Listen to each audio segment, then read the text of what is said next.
Aparian Way mu ggwanga erya Rome. Enguudo ezikyasinze okuttibwangako abajeemu, abamenyi b'amateeka,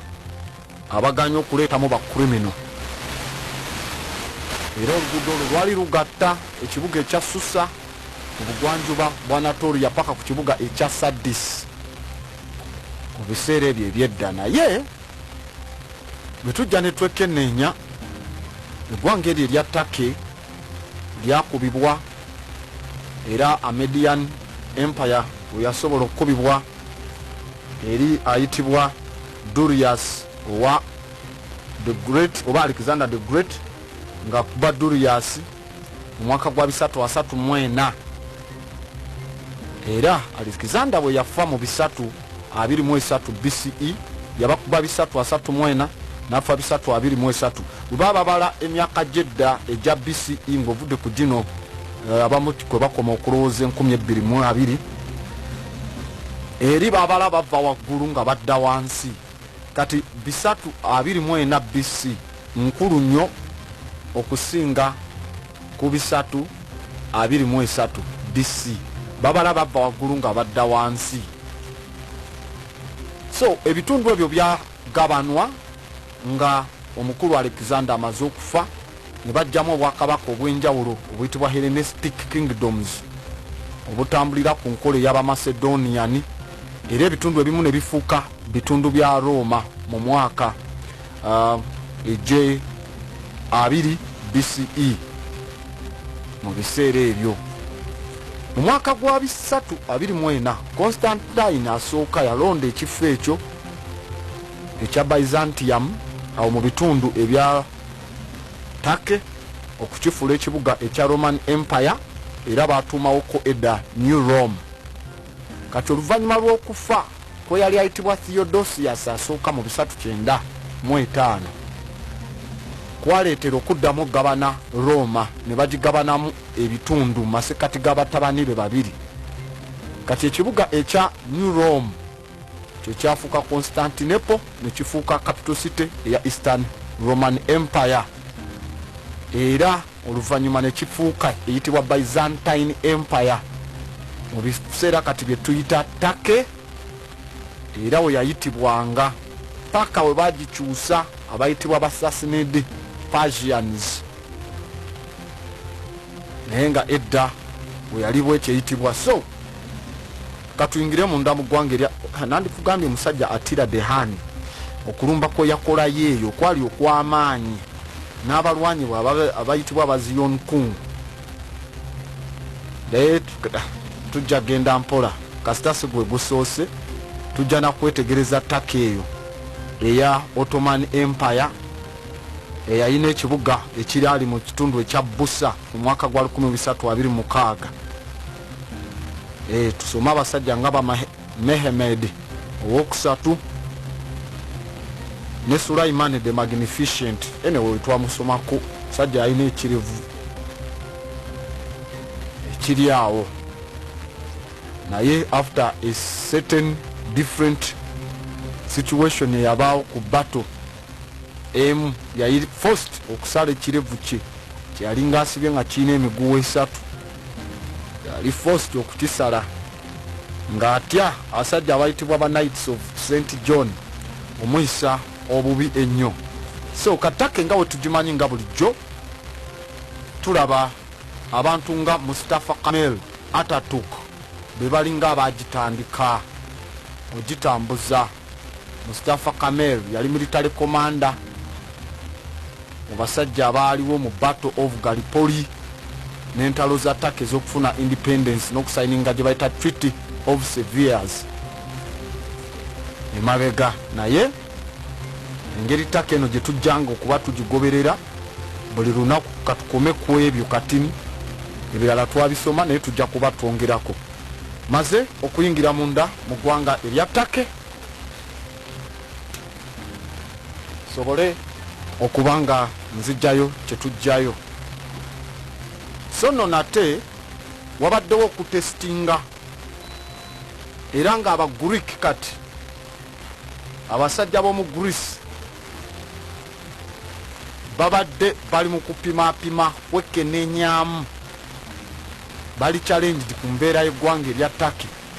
kuba waddewo okutestinga okwa S400. Kati test launch eza S400 Triumph Air Defense Missile Turkey ze yakugula ku Barussia kumaze okuleeta okubagana ebirowoozo oba zisobola okuba ennyonyi z'Abagreece, okuba Air Force y'abasajja bano Abagreeks, oba system ezo Turkey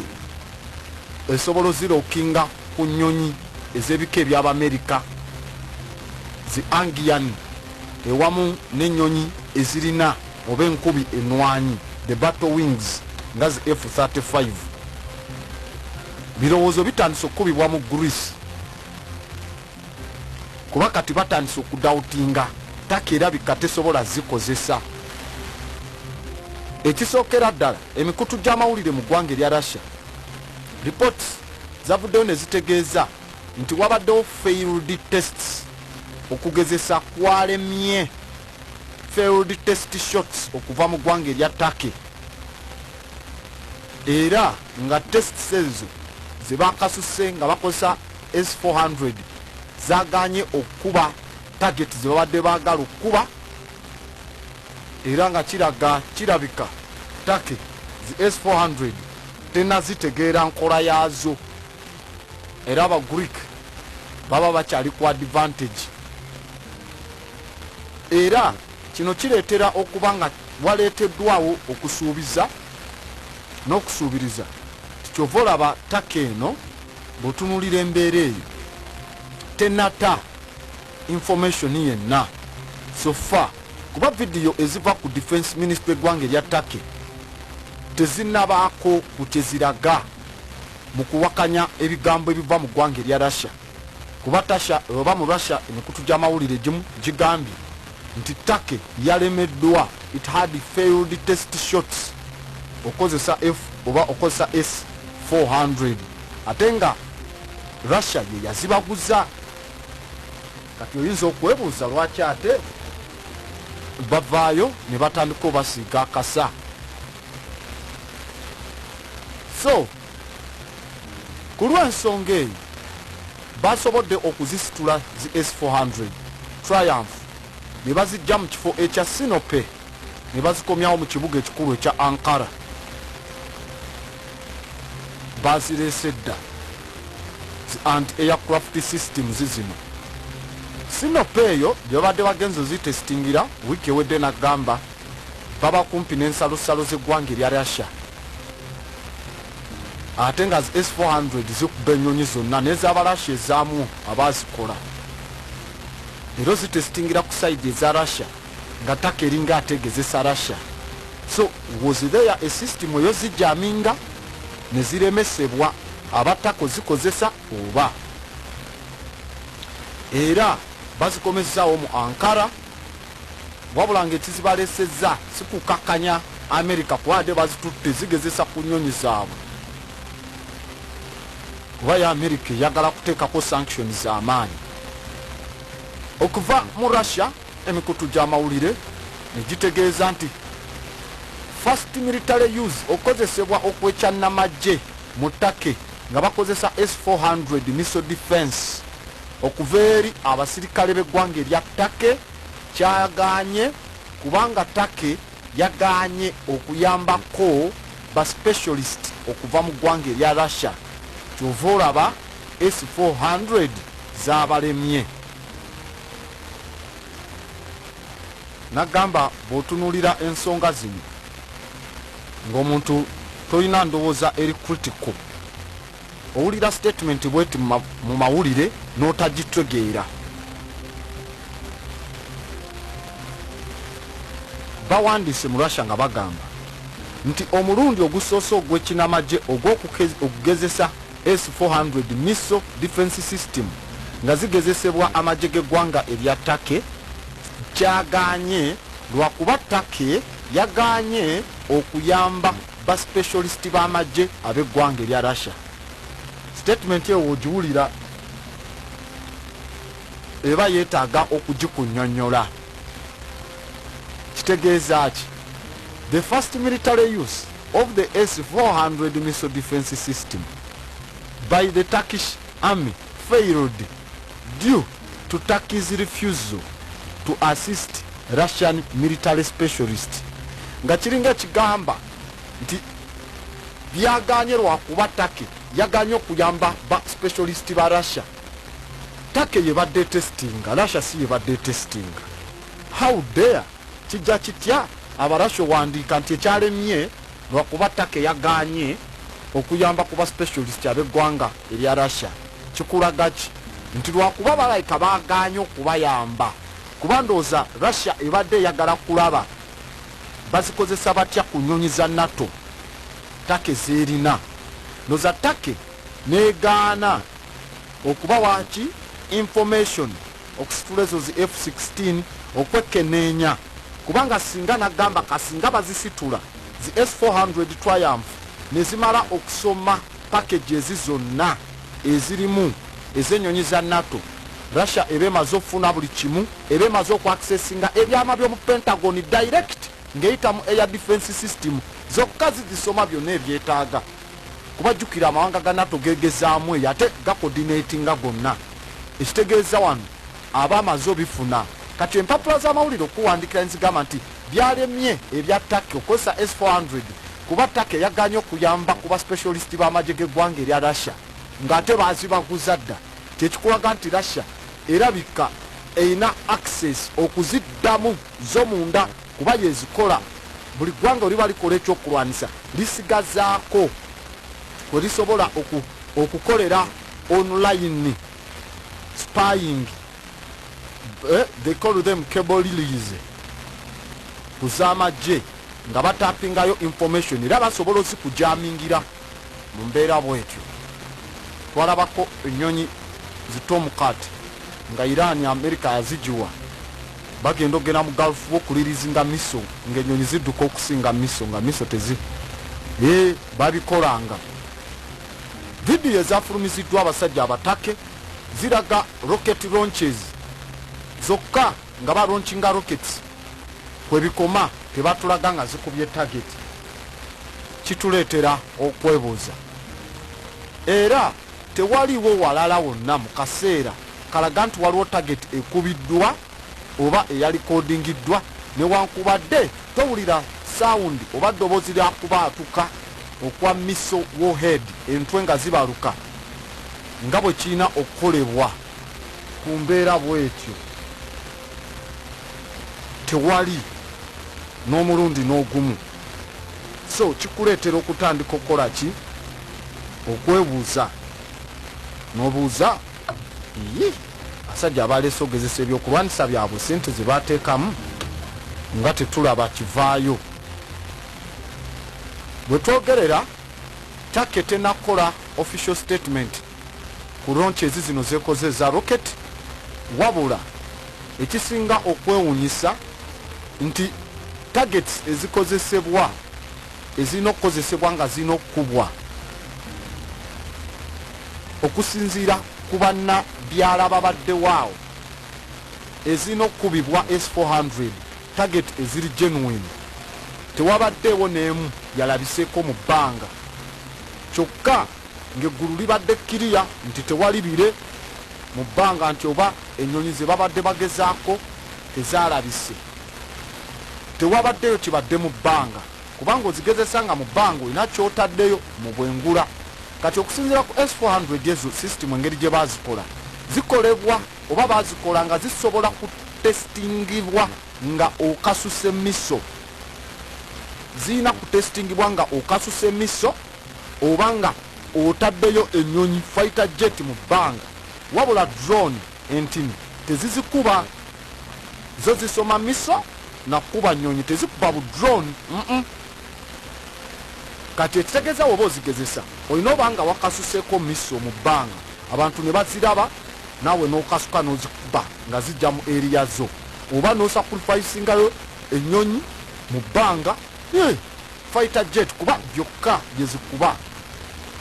miso ne fighter jet si drone. Kati abantu tebalabyeko fighter jets mu bbanga, tebalabyeko wadde emiso zisituka mu bbanga zikubibwa nti zidirectingidwa ku side S400 gye ziri balaba oba zikola tekyabaddewo. So okubanga wabaddewo ebbula ly'okwekenneenya kye tuyita target flight gye balina okukuba n'okubanga tewabaddeewo kubaluka kwa warhead eza miso era ne straight flight path eza miso nga bwe zasituse obutambi bwabwe bwe butulagako nga zigenze mu straight flight path direct bitandika okwewunyisa kuba zino zisobola okumanumbali nga zigenda ne ziwetane naye emikutu gy'eggwanga erya ttake egy'amawulire ne giripootinga nti targets zibadde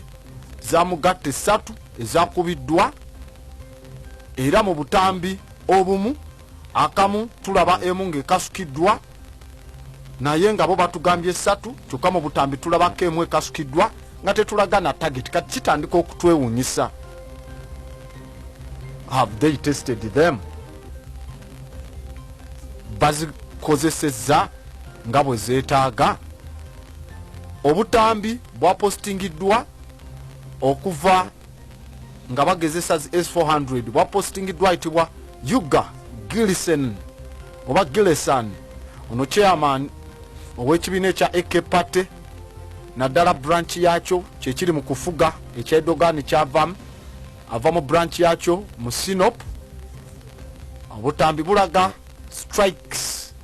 3 ezironchingibwa mu ango ez'enjawulo naye tetulabawo kye tuyita hit target oba target gye bagenda kuba gye batrackinga kakituleetera okwewuunya kazannyo kyakaliwaawo mu mbeera bwetyo ng'era tukyagenda mu maaso kana bino tubifune tubeere nga tweyongerera ddala okutambula bukwaku.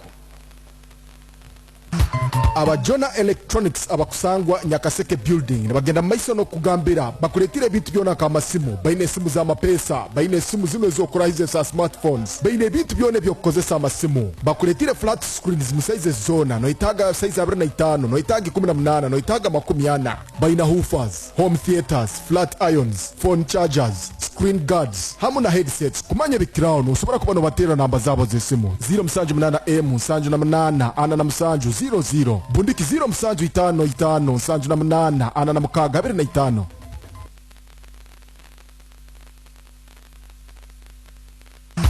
Okay, reka kwashura bambashala supermarket abukushonga muri bwa foot potro kanda rugodo rwa kasese obeshoga ko bir petrol station bakujati kanda aba nibadini njombi to nyamwinje nibadini njombi tunke byo kurya kandi tebiruna za chocolates emigati nangwana nebyo kurya bya mulingo gwana bakujati kandi bakwinire birungo byankoko yukwasa kusisengo kando kasima kandi bakujati bakwinire birungo ninga shoba kwinire snacks ombika byona perfumes adodorants kandi bazikwinire ebyamashanyarazi byona babikwinire ebikosebwa mu security babikwinire akandi tebirwe na baga zona za buli mulingo enchene mpango zona bazikwinire diapazi ahabwa bakurunda nabana kandi byo kunywa bya buri mulingo ebyoro binana ibe bikutera umutwe plastic wares byona babikwinire kandi bakugira nti buzimaze mabeko ataka bei karonje kwenda kumaye kusinga tumeya 0 ashatu nina ankaga ni 5 na 0 mushanju 0 nkaga ni 5 aziri 3 hamwe na 0 mushanju anana mukaga 92 ana anda mushanju ndibakugira nti kandi quality and affordable products byona nturu kubishanga akabei karonje buno.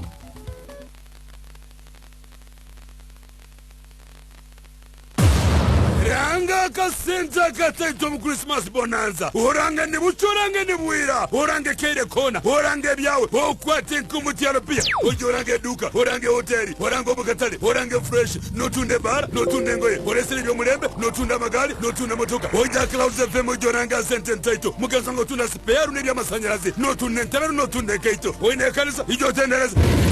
ayi mukama naijuka notunda jokunya wene mbazi nojanja babantu notunda furniture ayaya notunda boarding ayaya masutu ga Christmas ayaya makanzu ayaya kana makoti mawe naijuka na baba simu abahariwe ayi mukama hijo tundo mwiri wa Christmas ukwate kigana cha sente egyo Christmas bonanza nambero kwatira rupia hakiana na munana kutujezi 5 Clouds FM.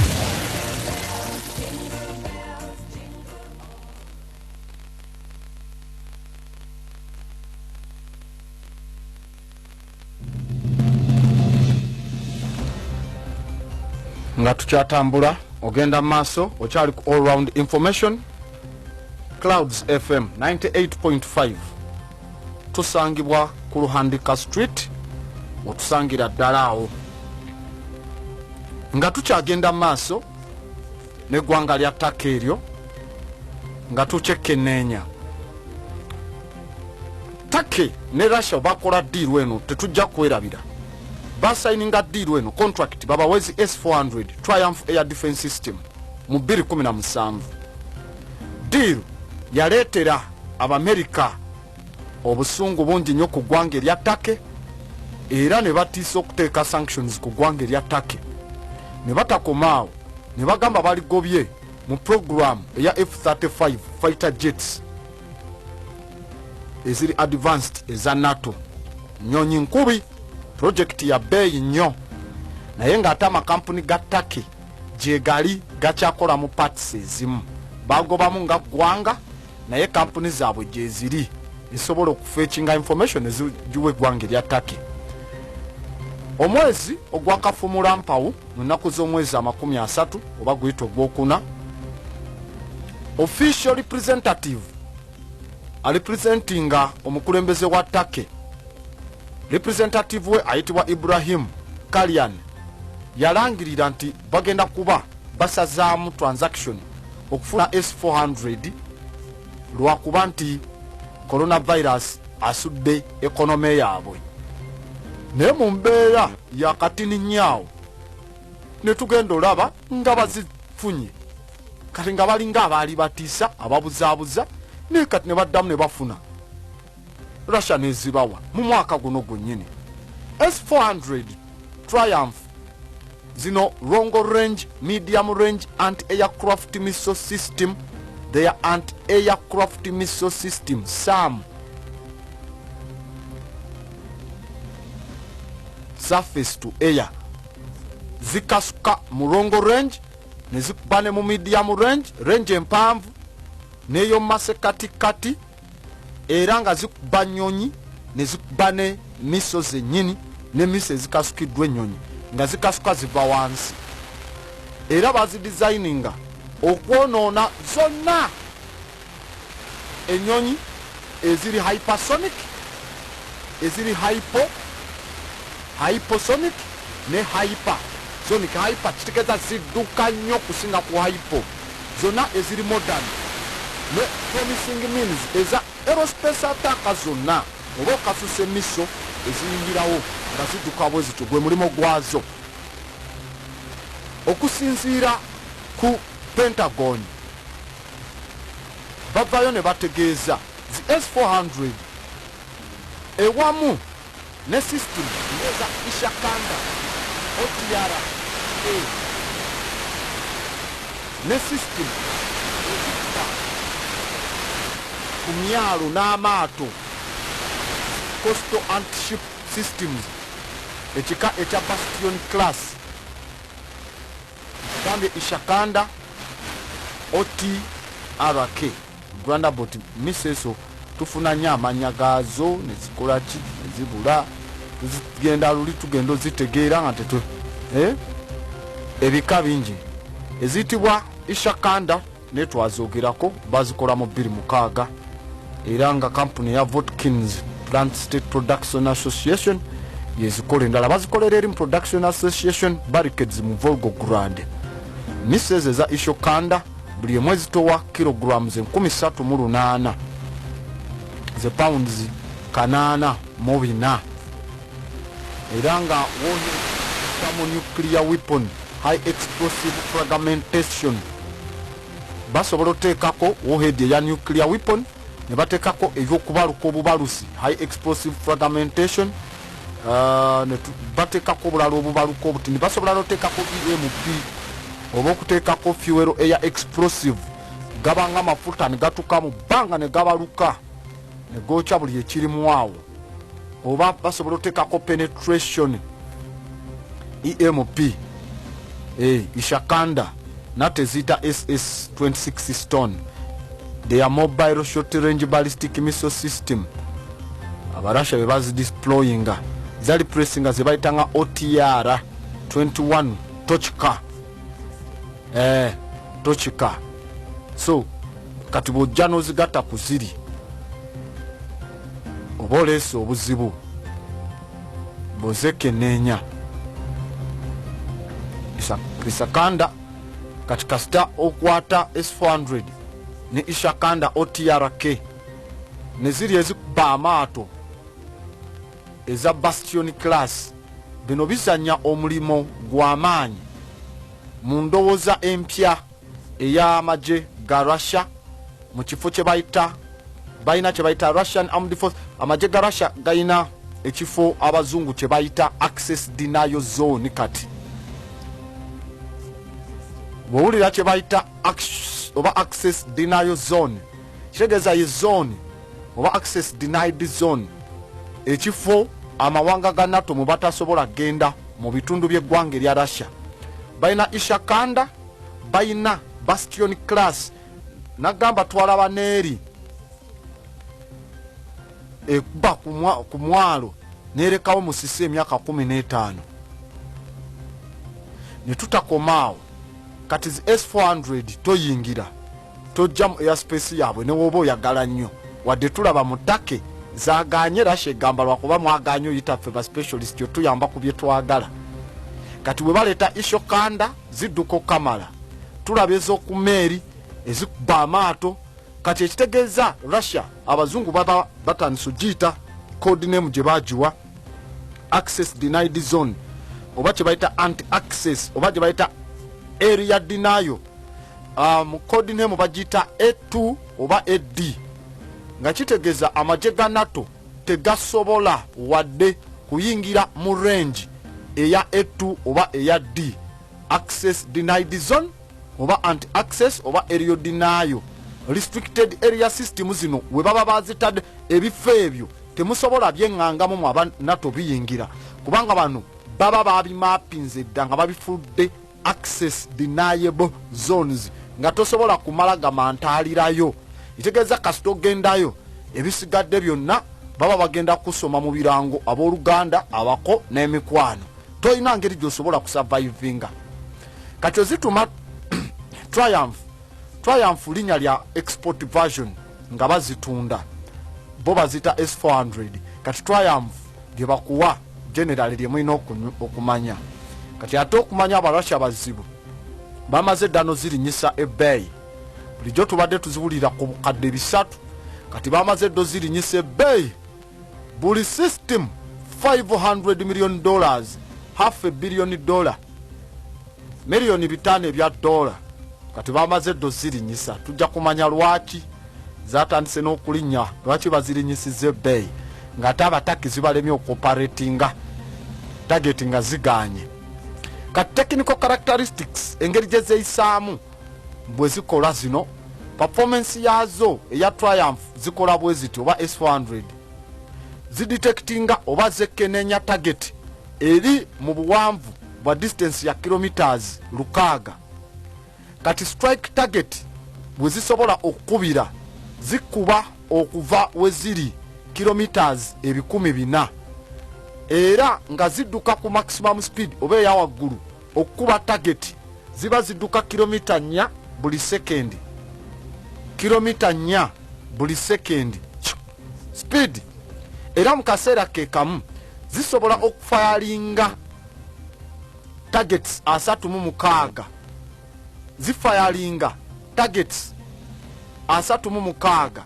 nga buli emu bagipointinzeemu miso 72. Okasuka targets zo miso zo 36 bo miso 36 zoba kasukide ulira engeri gye zikolamu nti gwe kasita situla n'ogamba nkasuse miso 36 omulundi gumu. Buli miso gy'okasuse ku 36 buli emu bagitunuzaamu 72. S400 buli miso gy'okasuse egitunuzaamu 72. Ekitegeeza tewabaawo chance ya kusurvivinga. Okasuse 36 bakasukidde 72 buli miso emu kweza 36. Kati kwata 36 okubyemu 72 omanye eba ekasuse meka ate go. Ekitegeeza kiba kizibu okusurvivinga ne woba okola otya. Bolete ennyonyi 2 buli emu bagitunuzaamu miso 72 tezisobola kuwona ne woba ovuga otya ne woba owepe n'otya. ekitegeeza ate deployment time bwe basobola okwekenneenya ne bazideployinga okuba n'okusoma kiri masekati g'eddakiika 5 n'eddakiika 10 sebe eddakiika 5 n'eddakiika 10 ozirabanga entini ziba nnyingi nnyo mu nnyonyeze z'amagye ezidduka ennyo n'emiso naye kati jjukira boladda yaabwe eba eri wala eba yasomye dda ne satellite kati system yonna ogiteeka mu assessment ogiteeka mu kyetuyita combat readiness nga bamaze okwekenneenya mu ddakiika 5 ne 10 mu ddakiika 3 ziba zimaze okukyuzinga targets zaazo nga zigenzi 3 minutes ekitegeeza mu masekati g'eddakiika 8 operation eyo tesobola kumala ddakiika zisukka 10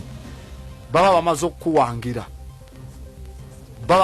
ziba zamaze dda okuwangira okukubira eri mu range ewala kuba nkugambye distance target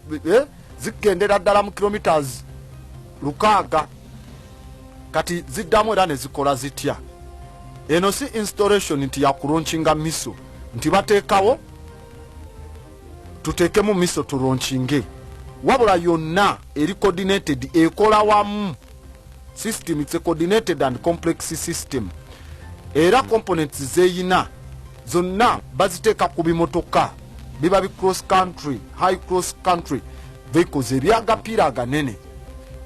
era process yonna gye bikola ya kudetectinga okwonoona target eziba zizze era kino kibaawo automatically kasita bamala okusoma nga baziwadde range teri ayingira omwo okujjako wa kodi ezaffe kati zina radar system edetectinga targets bufukunya nyingi era targets ezo zonna ezidetectinga eziri mu kilometers 600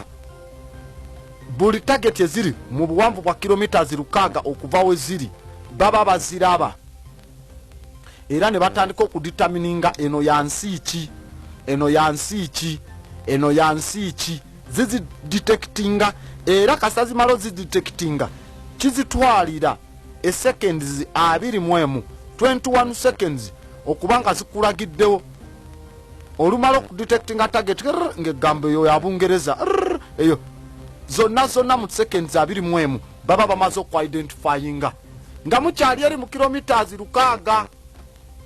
kati oluvannyuma lwa seconds 21 data asindikibwa mu command post gye bayita 55K6E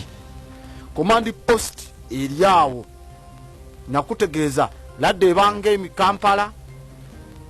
emubende nga yewali missile system command post nga siri eno bikola inilire kati 55K6E immediately kijitwalira sekendi emu biri bye basindise mu sekendi 21 bano babifuna ku sekendi emu era eyo 55K6E command post amangu ne distributing oba negabana target ezenjawulo okusinzira ku launcher eziri ku S400 launcher ezekika ekya 5P85TE2 negabana negamba rocket kikabwe ekiti kigenda kuba zino kigenda kuba bwe ekiti ekyo nakyo kitwala sekendi 2 kati buli command post esobola okuba nga econtrollinga air defense systems 8 nga kitegeeza buli emu eba esobola okusitula launchers 12 kati air defense systems 8 command post emu eba yezicommandinga nga yo eri wano ne nkugambye radda eri Kampala zimiso ziri Mubende command post eri wano kati command post esobola okugabira kuze Mubende negabira eziri Arua negabira ezerira negaba emu commandinga 8 zonna ewamu command post emu etegeeza oba ne command post ntini naye ng'olina miso nyingi kati buli emu post emu gyebesindiseeko ewali miso ewali air defense system buli air defense system ziyinza okuba launchers 12 netwalabye ng'ekasuka salvo ya 72 kakyawe olumala zi accommodatinga ebika bya miso za bika 4 eziva mu ezo air defense system mulimu ebika bya miso bya mirundi ena buli zimu zirina obuzito bwazo obw'enjawulo si kusitula ennene nnyo ey'ebbeeyo gikuba akanyonyi akatini era ne range ze bagenda olonkinga n'obusobozi miso zonna zisituka lumu ne buli emu ebeemanyi gyegenda nkyegenda kukubira mu range bweti eno egenda kuyitawo yo yeyongereyo ekuba eri eno egenda kukuba kano kanyonyi ka weight bweti kati zivaamu nga buli emu emaze okumakinga eyaayo kati okusinziira ku type eya target eya defense system ezo zirondamu miso zejagala kati Triumph eri armed ne miso ez'obuzito obw'enjawulo ezikasuka mu range ez'obuwanvu obw'enjawulo n'obusobozi obw'enjawulo zirina ze bayita 48N60E ne mubamu 48N60E2 ne mubamu 48N60E3 ne mubamu 9M96E ne 9M96E2 buli emu ina range zekuba za njawulo kati zi ultra long range miso zigendera ddala paka mu kilometers 400 wabula ezo zisobola n'okwonoona target ezisukka ku lokeeta za air defense system zino ezitangaaza gye zirabira omulabe gyayingidde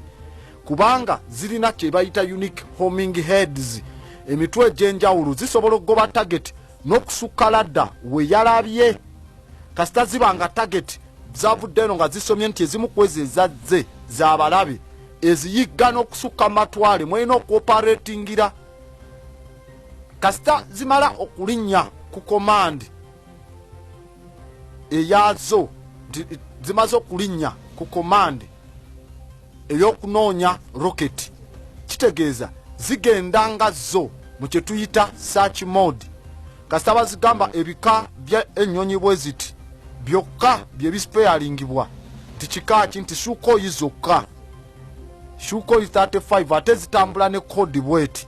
kati zonna Sukhoi baba bajategeza Air Force yaabwe mwenna mutambulire ku code bweti gye muba mu transmitting kubanga abasajja ba NATO muyinza kuba abagezi ne mufuna Sukhoi okuva mawanga amalala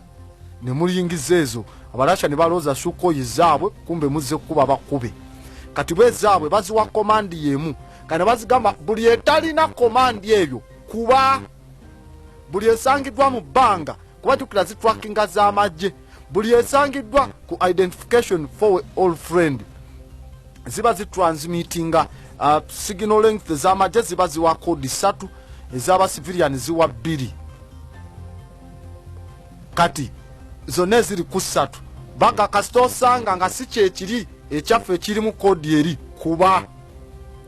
kati buli eriyo kuba zo zigenda mu search mode kati zitandika okuzunga webanga erina kutambula kilometers 600 ne bagiteeka mu search mode kati nga ebadde wano ng'ensalosalo zikoma mu bende ezo si kilometers 600 tezituukayo kati nga basekiwalinga boda we bagiteeka mu search mode basobola ogikasuka neyita ku nsalo zaabwe kati neyeetoloola okusinzira ku aka neyeetoloola paka eri paka yo weemalayo range yaayo ey'olukaaga naye nga kyesanze mu range eyo yonna search mode eba egenda kikuba itegeeza ekola auto search nenoonya omulabe kati naabatake zaabalemye okukozesa abalasha ne bagamba kasita mwaganya okukola naffe embeera kebeere bwetyo tomanya omulundi omundi mulivaayo ne muyiga ebintu bino tibwe tubawa naffe tulina okugabana ku kyetaaga naye nagamba juzi ku lwokutaano nga tuwunzika nti awo oba owaddeyo NATO Pentagon ate nga ttaka eno eri ku lusuubo tujja kulaba mu maaso awo lwaki eri ku lusuubo mu mukago ogwa NATO ngenda kuba nyingira mu ggwanga eriyitiddwa eggwanga erya Iran Islamic Republic of Iran tujekenenye Tehran kibuga kikulu Supreme Leader Ayatollah Ali Khamenei era nga Hassan Rouhani ye mukulembeze w'eggwanga lino erya Iran bano abasajja si bawalabu bapasha basajja bapasha mu ggwanga lino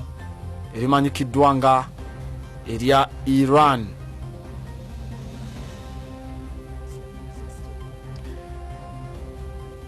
Bwetugenda mu ggwanga lino eriyitiddwa eggwanga erya Iran, in fact eno yewali ziyitibwa the ziggurat. Ziggurat byazimbibwa bibanga galinganga gazimbe naddala ekyakyonga Zanibil bali bagezaako ng'okuzimba piramidi mu biseera ebya Mesopotamia. Ziggurat awo weziri era esinga okuba preserved mu nsi yonna yeyo eya Choga Zanibil. Era Iran eyo kuva dda ebitundu byayo byali wansi mweyitibwa de Kura Arazaka culture eddayo mwaka gw'304 BCE eyali etambula paka era mu Anatolia gye nga mu bitundu ebya Take. Naye Iran eyo nayo erina abasajja abasobola okujjukibwako mu myaka ng'egya 646 waliyo kabaka owaba Assyrian ayitibwa Ashurbanipal yasobola okugoba Susa nekikulembeza okomya edda bwe bagiyitanga Elam supremacy mu bitundu okumala emyaka nga 15 bakabaka ba Assyria ku mulirwano gw'omambuka ga Mesopotamia balinga balinze okuwamba tribe eza Median eza bugwanjuba bwa Iran. Naye wansi wa pressure wa Assyria obwakabaka obutini obw'omu bugwanjuba obwa mu Iran bwasobola okwekolamu ne bukola eggwanga eddene ne bwefunira ejje ery'amaanyi ery'Abamendes era nga bagattibwa omusajja ayitibwa Diocese. Kati mwaka gwa 612 BCE omusajja ayitibwa Saikazares muzzukulu wa Diocese awamu ne kabaka wa Babilonia ayitibwa Nabopolassar basobola okulumba Assyria ne bateekawo okusalako ekifo okiteeka under siege ne basalako ekifo ekya Ninive bakiteeka under siege ekibuga ekyaba Assyrian okumala emyaka 7 bakitadde under siege bakyetolodde teryafuluma teryayingira paka we munakkiriza nkola eyo ya OBC njala ejjabaluma oba mujja kwetaaga amazzi oba okujja okuyigga paka we basula the Neo Assyrian Empire.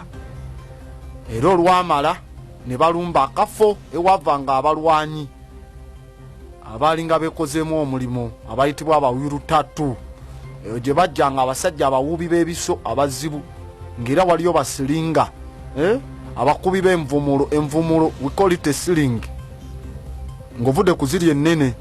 ze tuyita ballista oba trabechites. Siringi n'okwata oba omusipi n'oguzinga n'otekamu ejjinja n'owuuba n'ota abo baba basilinga abakubi b'envumulo. Era Iran n'etandika okuzimba empire y'amaanyi paka mu biseera ebya Cyrus the Great kwe kuteekawo unified empire egatta Abapersia ne Bamendes paka kwe kuteekawo eyitibwa the Achaemenid oba Achaemenid empire eyaliwo mwaka gwa 505 paka 3 BCE. Era Cyrus the Great yasobola okulwana n'awangula n'ajjako Mediana, Lydia, niyo Babylonian empire kwe kutondawo empire enene okusukka ku Assyria era ng'asobola okuyita mu nkola ze yali akola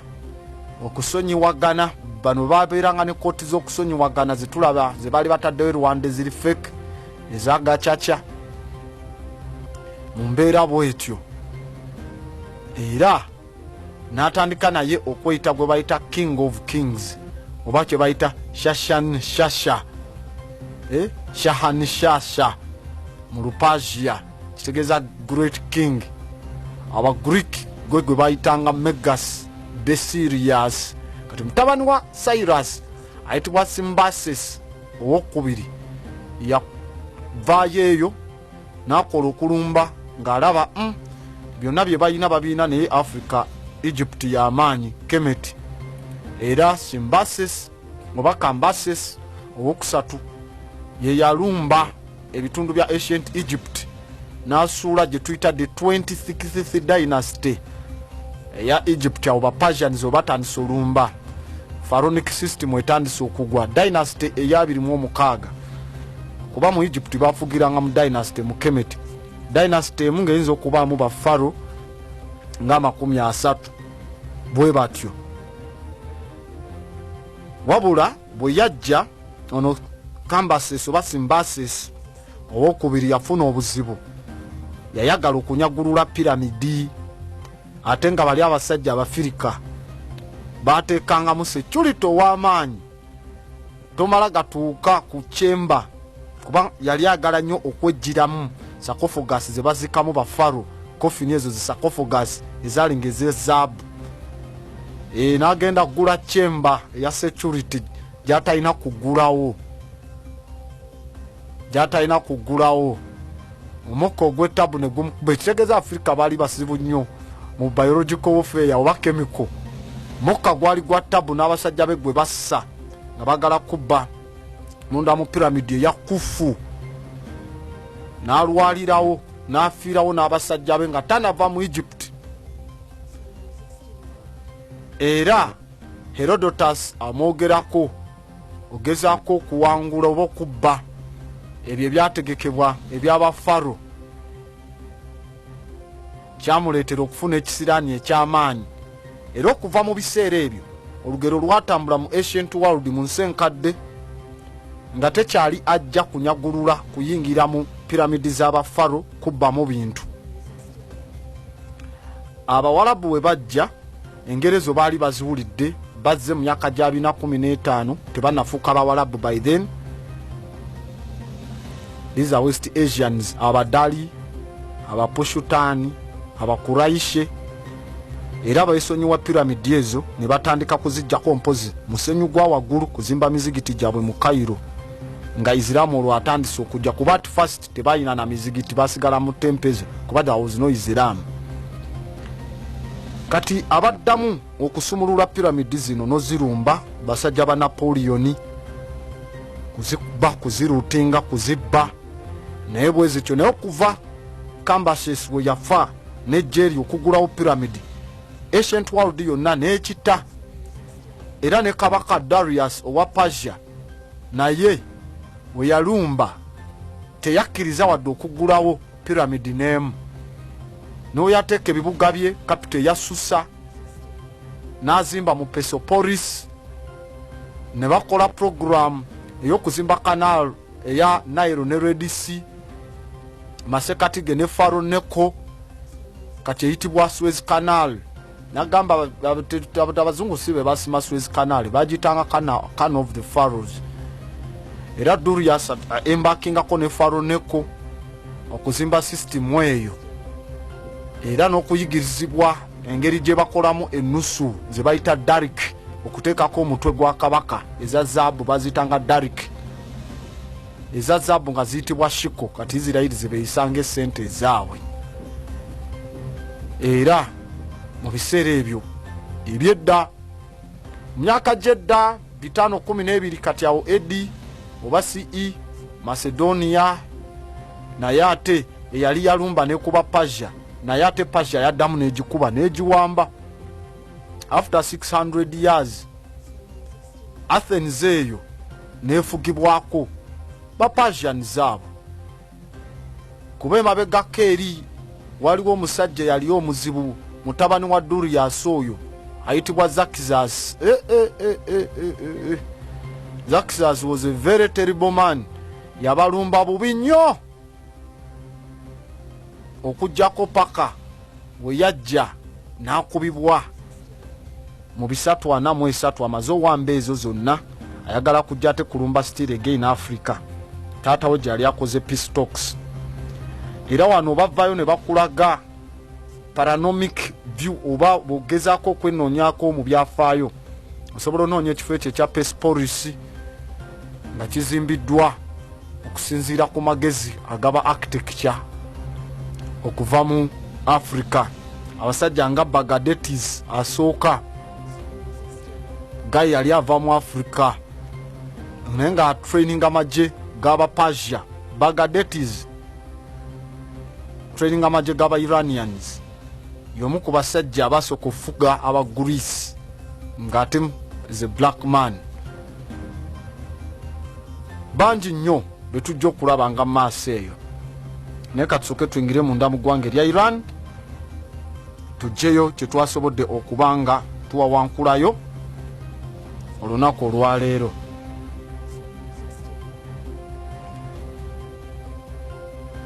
Bwe tuyingira munda mu ggwanga erya Iran, embago yaweddeko ey'ebyokulwanisa yaweddeko, era kati basobola okugula buli kye baagala, era bwe kuba kulwana bali combat ready. Kankole bwe nti tujje.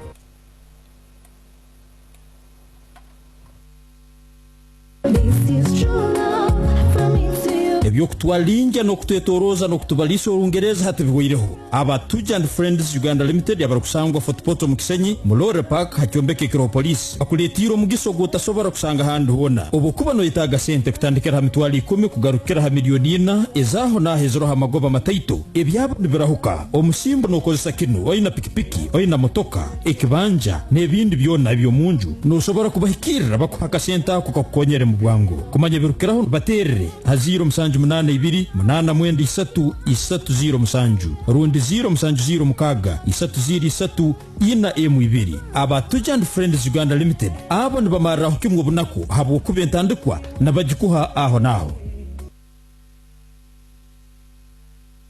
konka shinyo mzee kanshobirwe umuntu kwari kurwaraho gake urabaranga eco kunyweki bagambe umuntu anyweki abantu mubashobororere eco kunywa cyone eco rihurira ngo kirabireho omanyangwa birungo byaco byona tukabikwata twabito mu kacupa kamwe aka Embogo Extra Healthy Drink mwe no kushobororage Embogo Extra Healthy Drink ni yari kuzare byo kunywa byona nyine nkuru wabyo byona ago namazima naba UNBS kubachondorize cyo kunywa cha Embogo Extra Healthy Drink bashanga kino mugasho ahamagara go muntu ni stamba arusazi abakinywireho batandikira kohereza obujurizi stamba ku rugo mugongo amagara gonna okushashwa munda shohozo buto mu mubiri rera batine waka batandikiraho batereraho nicoze shagama kirimo imbazi mingi mnonga eyo kuhera amagara go muntu tinkajigamba ngo namarayo nikikorwa batendo Bakery Limited ukwenda kushubura teresime ya 0 cyenda na mukaga ana mukaga makunyana nange ya 0 makumyashatu ashatu nishatu 10 omwana wazesachenge bantu ba mukama leka ncwe munyerekere kurima bwo kuba nindi myenyanya nizuruga mu kakatunkumu nindi mu butunguru niburuga mu kobutu cyo gama ngwe birimo nabe niburwara coronavirus leka ncwe sente zange ngenzi nywa maru ebyo kurima na biruga aina byona boraleka kulima nuko sigale sente nozihanka okimanyira abagaiga bakusinga mutawuni yomu sente bazihira mu bulimi niyo tamanyira aba Happy and Sons Fort Portal mu tourism city mpanga hakatale niba kutungira empibo ze birimwa byona no yenda cabbage enyanya obutunguru carrot rundi beetroot rundi no yenda kufuhira birimwa byawe baina bombo ebika byona baina watering cans enfuka hamu nebipanga baina herbicides nka weed master enu mukuombera bakafulu baina 2,4-D ebyo byona nibiso kuyamba kufuhira mbirimwa byawe no yenda fertilizers bagina musano no mumaizi baina NPK na DAP orano yenda yo maizi baina the growth super green kara hamna natural plan barabu kwasira ba Happy and Sons mpanga mukatale urolerira hakaji ka maizi kweza no pakiza tulera dala ze namba za sema 0 emo na 0 abernemo 13 ukuhabura no kwegesebwa kwabusa gine wa Happy and Sons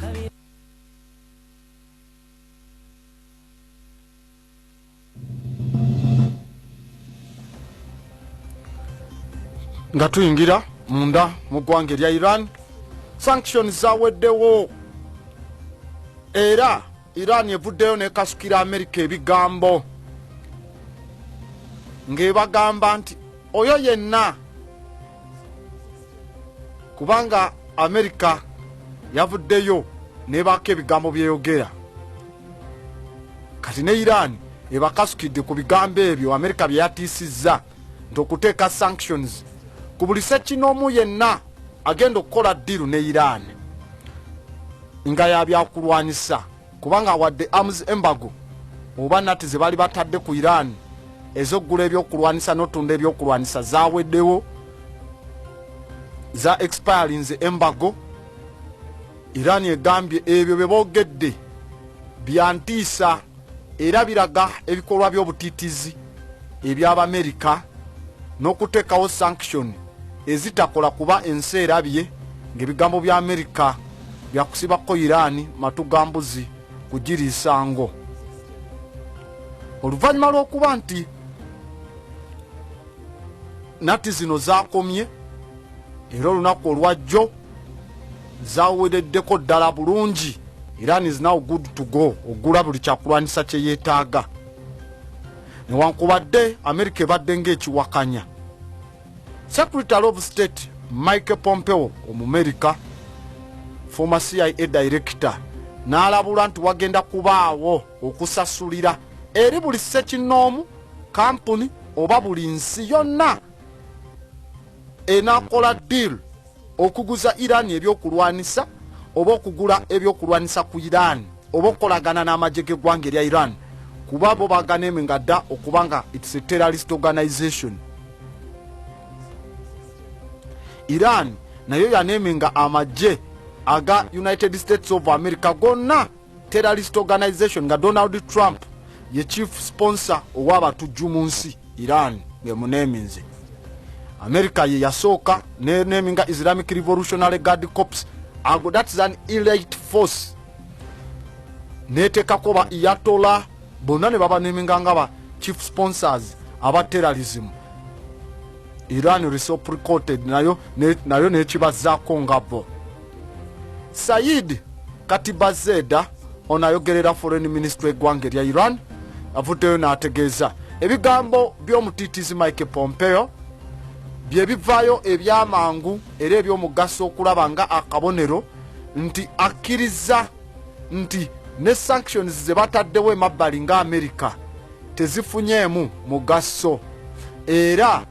United Nations sanctions yateekako tezikomezeddwawo kuteeka ku ggwanga lya Iran ekiraga nti America tekyalina weight mu katale kansi mu kwogera esirike. Era Said Katibuzeda kugambye spokesperson wa ministry y'ensonga z'ebweru yavuddeyo n'ategeeza era Iran yeeyongera okukkiriza nti esobola okukolera mu masekati g'endagaano ezakkirizibwa n'amawanga agensi era nti ekyo kye batya kyakuba nti Iran eyinza okudda mu katale akatekinologiya n'okutunda ebyokulwanisa ebweru waayo.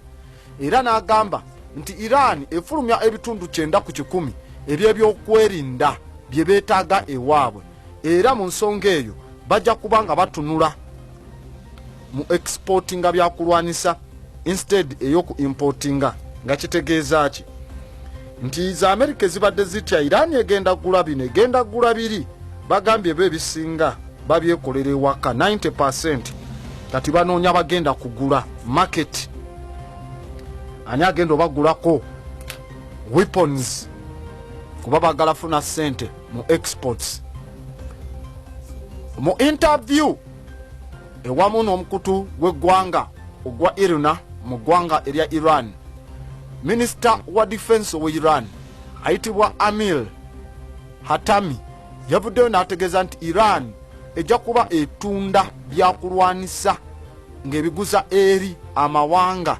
Iran geri shuwa nge mativu nti bajja kuba tebabikozesa bubi era nti bajja kuba ebyokulwanisa ebyo Iran byebaguziza nga babikozesa lwakwerinda defense purposes. Naddamu n'agamba nti ffe tetulinga B'Amerika tetukola bintu lwakuba nti twagala sente. Amerika etunda biliyoni ne biliyoni z'ebyokulwanisa ng'ebiguza amawanga g'Abawarabu mu Middle East nekumamu n'entalo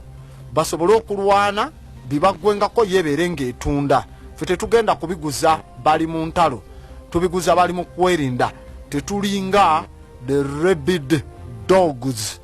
tetulinga mbwa zirina rabies abo baba bategeeza Israeli na America kasitowulira ekigambo ekyo kuva mu Iran. Foreign Ministry eggwanga erya Iran netegeeza nti ebyokulwanisa ebitali conventional kitegeeza ebyo biba bya mukka gwa butwa biological weapons eza mass destruction agamba bazikolera ku principle bagita MAD mutually assured destruction ezo weapons of mass destruction ebyokulwanisa zisabyalo bunogula ebyokulwanisa era ebirala wadde biri conventional bagamba ekyo tekirina kifo mu nkola ya nsomesa na neeyisa ya byakwerinda by'eggwanga erya Iran tetugenda gula. Eggwanga lya America ligezezzangako nnyo okubanga likiriza embago ku Iran babere nga baziteekako bazizzeeko emirundi ebiri mu Security Council ya UN naye America nesigala yokka era nga avayo netiisa notiisa negamba ejja kuva mu Security Council webatazzaako embago ku Iran yo esituke mangu at least egende kube gavumenti ya Iran eyaba Ayatollah eveeko nga tenafuna byakulwanisa bya tabu kuba bo tebajja kulindirira kulaba nsinge egenda kwonooneka lwa Iran nga tebalinawo kye baakola. America ne bagigamba ekyo kiri against Security Council banne kiri manyi banne nabugamba it's against Security Council kati ya Security Council ebe wa resolution UN ne Peacekeepers Force okudda ku side ya Iran okwekuuma America kati kumbeere eyo yonna Iran nebanga yeridde empanga mu mwezi gw'omunaana oba ogwa mutunda America yaleeta resolution oba amateeka amalala n'obuwaayiro obuvaayo ne bulaga nti Iran bagiteekereko ddala embago ebbanga lyonna paka walijjo omugigi omupya oba myaka emeka naye guno ng'ekyatambulira ku nkola yaba Ayatollah tebayina basaba indefinite embago zibere nga ziri extended wabula mu mwezi ogw'omwenda America negamba nti kati tukomezzaawo sanctions eza UN ku Iran nga kuno kwe kuli ne arms embargo America ngezidikiralinga ngezaayo jolinga yekola UN yokka kati ku side zizombiriri United Nations Security Council byonna n'ebiwakanya negamba America toyina legal basis toyina na mateeka gakkiriza kukola ku mbeera eyo kubanga endagaano wazivaamu era tetukyakubalanga ateesa mu ddiiru eno kiringa nga mwali mwesimbyewo mu kalulu n'otuuka n'oteekamu entondo gwe n'okavaamu nti bali gestalinze oli candidate gw'otayagala kati ate watuuka bagamba kale candidate oli katumulekere alye ate ng'ovaayo ogamba nedda candidate ate tumusazeemu ng'akalulu wakavaamu ne fayiro zo wazijjayo dda yembeera eriwo baani eno ebadde ya myaka 13 yazze nebanga yatuukiriza ku nkomekerezo ng'ekitundu kya akawaayiro ak'E2230 resolution 2231 etambulira wansi wa joint comprehensive plan of action ndagaano yasayiningibwa Javad Sharif nga foreign minister wa Iran ku European Union ng'abasayiningira ne part of USA mukyala ayitibwa Frederica Mogherini mukyala mu Italy muwala w'omu ku bamafuyoso abamanyikiddwa muzukulu w'abamu ku bamafuyoso naye she's in the system in government kuva mu Italy. Endagaano yasayiningibwa mu 2015 eyasobola okendeza ku sanctions ezali ku Iran singa nayo enalekerawo ku enrichinga oba okuyoyota uranium wabo mutuusa ku bitundu 20 ku 100 kati gwanga lya America lyava mu ddiiru eyo mu mwezi ogwa muzigo 2018 ogw'okutaano era okuva olwo America ne white listinga sekta ey'ebyenfuna byonna eby'eggwanga erya Iran bonna ne babateekako sanctions kati ekyokubanga sanctions zino ze-expirinze ekyokubanga sanctions zino embargo ze-expirinze ku Iran kitegeeza Iran tewaliiwo kigisoomooza ku very Security Council ya UN newe yagala enkyogamba ngula kyakulwanisa kino oba ntunda kino oba ngula tanka zino oba miso bweziti oba fighter jets teri agikwatako ku mukono kati Security Council tegirinako buzibu yagitadde. Naye waliwo ban eyakolebwa amawanga ga European Union okudiringa ne Iran mu byokulwanisa nga bo tebalina kugiguza eyeri separate ku arms embargo eya UN eyeja kusigalawo ya European Union paka 2023.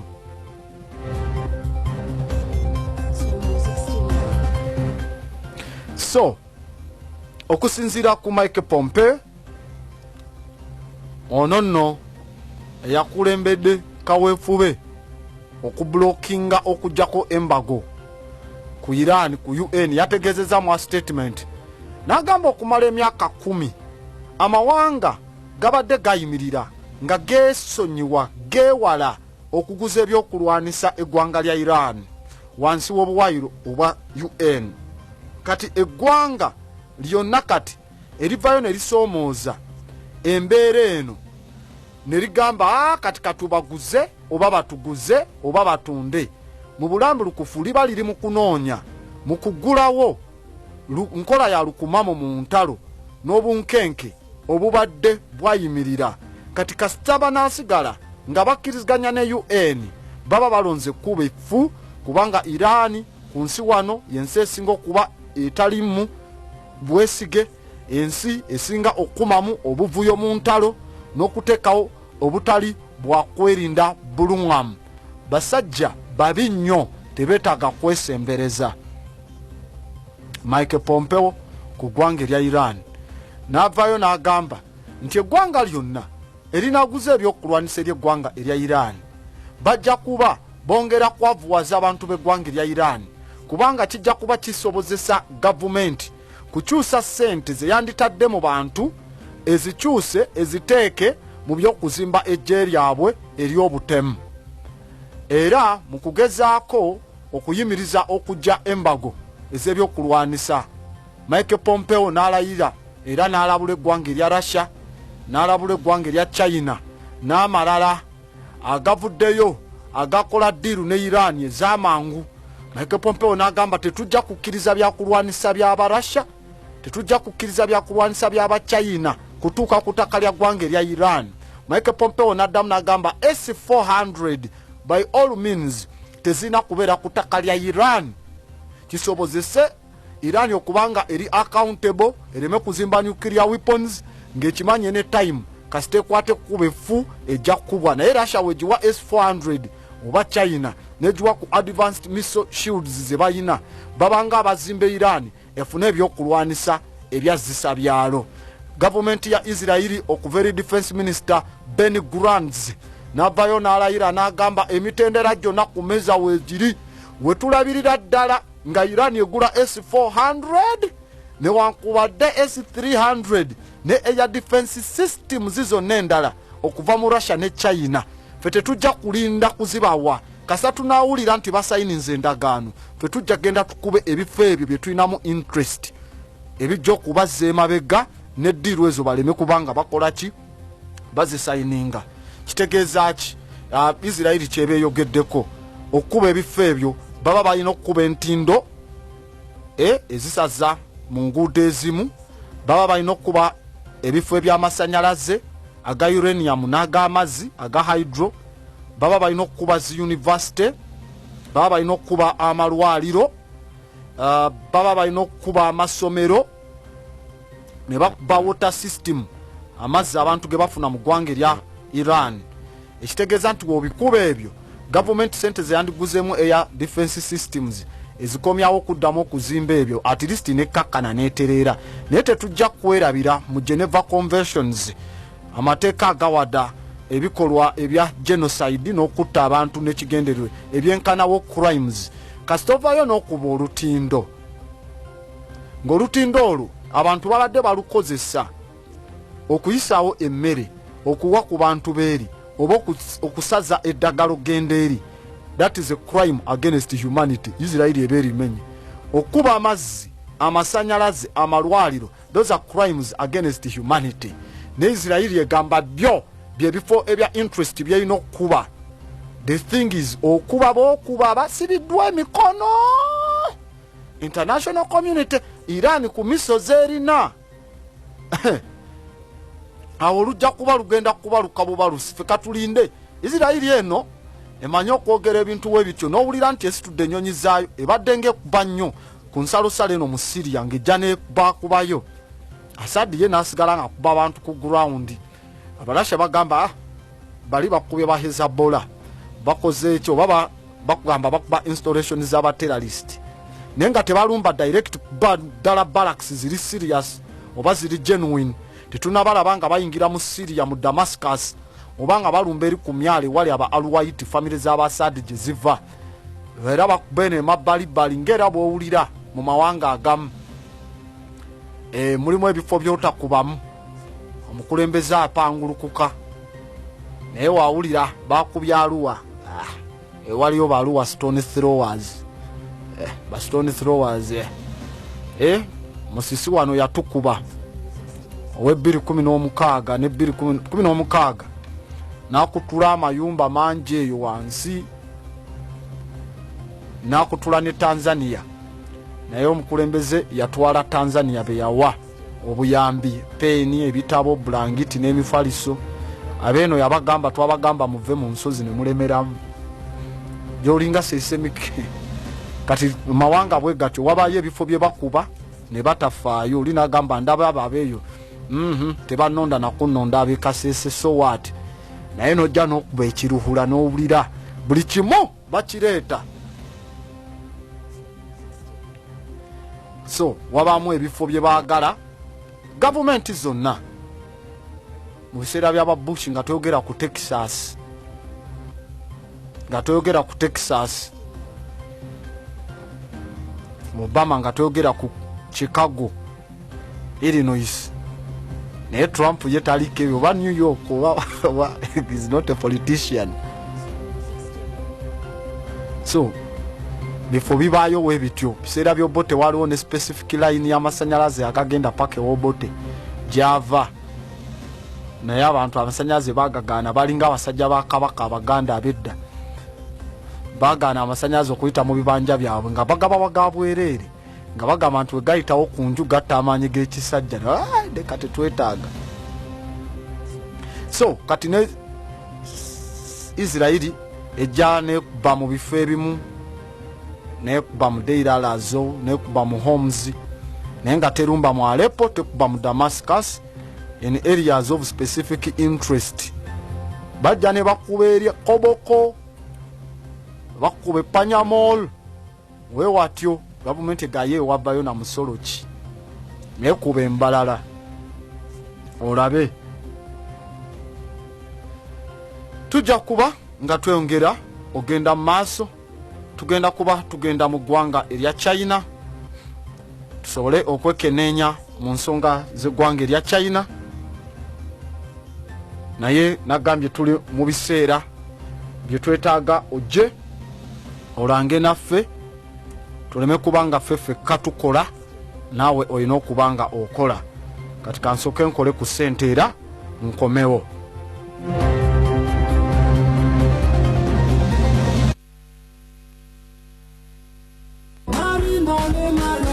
Zabuli 10:16 niko kyahandiikirwe ngwisoke kitinisa ky'abakazi nekebagadina mission the beauty salon bakinogiro mbaze nimasanga mu kyomeko kikiro bulungi kya Dutch Plaza Arcade 3 Street room 13 baino bereza ukereza ruhanga kitenesa omusajja nibamuheheta kusala isoke nokwihira omuleja ije jweri na jwere nitokotangira bano bakogo abokusala isoke eri abaisiki n'abujo hair relaxer hair treatment noyitaga kutintinga isoke nibakora abasoke g'abajungu hamwe n'ababulaka noyitaga makeup oli brown rundi oli black baikire noyitaga dreadlocks z'omulembe baina ekyome kikabera omubiri kugambira lo mujinga kubichenjera akamanya omubiri gwawe nigwetagisake ebyo masaji nogera n'ugamba noyitaga mbazeke byona babine kuruga mu ihanga lya Netherlands ku masaji nga baina abakogo baina pedicure manicure kina Dutch Plaza Arcade 3 Street ekichweka nikesa ruhange kitenesa ogwago kwija mu kichweka kino okuyikara bakakwereza ka coffee n'amaizi ga busa boki bukinga ati norabera semo 0774 New Gardena Mission, the beauty saloon. Epic Chicken, located behind Bank of Africa building, Magambo Road, for all your whole chicken, chicken wings, drumsticks, gizzards, sausages and eggs, all at affordable prices. Call 0784 485 510 or visit www.epicchicken.com. Epic Chicken, tastes better. Ranga kasenta katejo mu Christmas bonanza. Orange ne buchorange ne buira. Orange kere kona. Orange byawe. Okwate kumutialo pia. Ojorange duka. Orange hoteli. Orange obukatale. Orange fresh. Notunde bar. Notunde ngoye. Olesere byo mulembe. Notunda magali. Notunda motoka. Oja Clouds FM ojorange senten taito. Mugazango tuna spare ne bya masanyarazi. Notunde ntara notunde kaito. Oine kanisa. Ijo tendereza. Ayi mukama naijuka notunda chokunya wene mbazi nojanja baba notunda furniture ayaya notunda boarding ayaya masutu ga Christmas ayaya makanzu ayaya kana makoti mawe naijuka na baba simu abahariwe ayi mukama hijo tundo mwiri wa Christmas ukwate kigana cha sente ndio Christmas bonanza nambero kwatira rupia hakiana na munana kutujezi tano Clouds FM.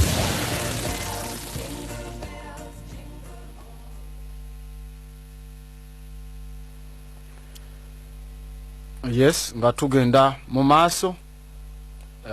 bakutegeeza bano ba Quick Saver supermarket bagamba tukayo ku Quick Saver supermarket ogule ebyokozesa ewaka baina ebyokunywa ebiri strong whisky wines ewamu nebiri soft ebyokunywa soda juice nebirala ebyenjawulo webityo era nga bavaayo ne bakutegeeza balina sabuni n'ebizigo ebyabakyala ebyabaana ewamu n'abaami byonna bakugamba bisangeyo oyagala kugula bya bbumba masowaani magiraasi byonna bisange ku Quick Saver supermarket mu kibuga Toro era batuukeko kati nti akabeeyi balina kasaamusaamu kasita obatuukako ojja kubanga tewejjusa. Tugenda munda mu ggwanga eriyitibwa eggwanga erya China. Eggwanga lino President Xi Jinping wansi wa China's Communist Party CCP era nga tetujja kwerabira Li Keqiang aba Prime Minister we mu ggwanga lino eno naye semateeka yagikwata mu Constitution tebasobola otambulira ddala emyaka giri egyali gye twali tumanye egya China ofuga 13 mwena kulembera polisi akola kimu mwena ne babakyusa ne kujjako abalala kati etteeka lyakwatibwamu era lyasobola okubanga likyusibwa mu bitundu bino eby'eggwanga erimanyikiddwa nga erya China. Asajja wano we can call them the Dragon Chinese, abasajja aba dragoni. Bwe tulaba China eyo mu bukulembeze bwayo obwo bwava dda era nga balina dynasty eyitibwa ya Zhou dynasty yaliwo nefuga era yekyasinze okufuga ebiseera ebiwanvu. Kati ono nga bwe yakyusizza emyaka gyabwe 13 nga basobola otwala 26 ebisanja bibiri abakomezaawo enfuga yaabwe ey'edda kubanga Zhou dynasty yekyasinze okufuga mu ggwanga erya China. Bafuga okuva mwaka gwa 1046 BCE paka 256 BCE, emyaka nga 8 era eyo Zhou dynasty yava eri ku mugga gwe bayita ogwa Yero era ne President Xi Jinping ye matwale ga side eyo java era nga bajja ne bakuba ne bafuga amatwale agashanga. Zhao dynasty netandika etteeka lyayo mu kyetwandise semi feudal system. Babeera mu bitundu bya Shanga era omukulembeze wa Zhao yalinga ali appointed nga abanga protector owa Shanga. Kati abakulembeze nga King Wu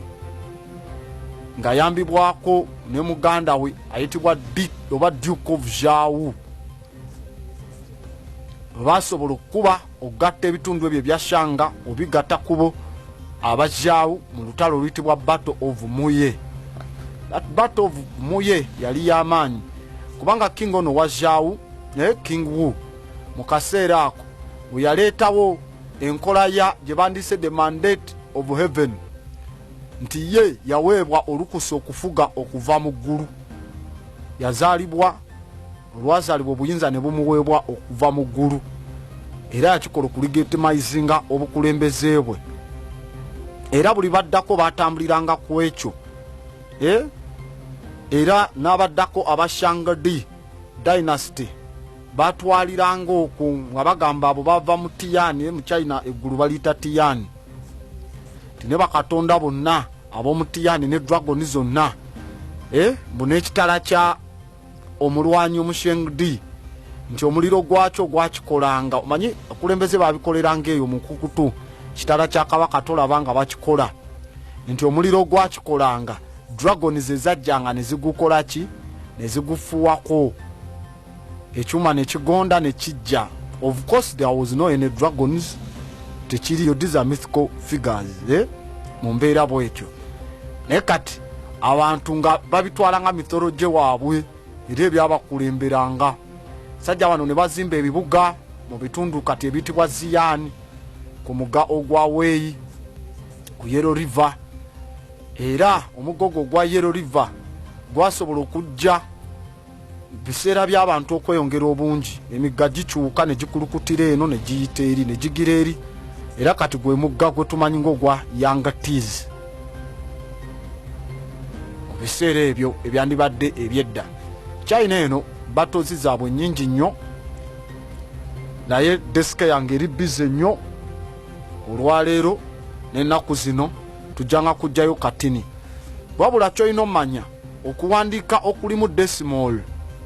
mu mirundi multiplication table okubisaamu nga tutaddemu 3.24 decimal numbers ezo. Abachina balina ekiwandiiko ekidde mu mwaka gwa 305 BCE biri ku banda erya bambu multiplication table eyitibwa eya Shinzangu oba Shinghao bamboo slip TSINGHUA bamboo slip naye yo bagikozesanga kubala majje mwegayimiridde mu layini nga decimals ezisigalayo obutini obusigalayo ku manipo abo be bakolanga kabarare oba n'abajja okujjawo abafumitiddwa abafunye ebiwundu ku lutalo anembeera bwetyo ziri banda 21 bazikozesanga formation y'okuyimirizaamu amagye gaabwe mu biseera ebyedda era eno tetujja kwerabira ewali abasajja abaali ab'amaanyi dynasty ya Queen Shi Huang oyo bamuzika n'amagye ge twakota ame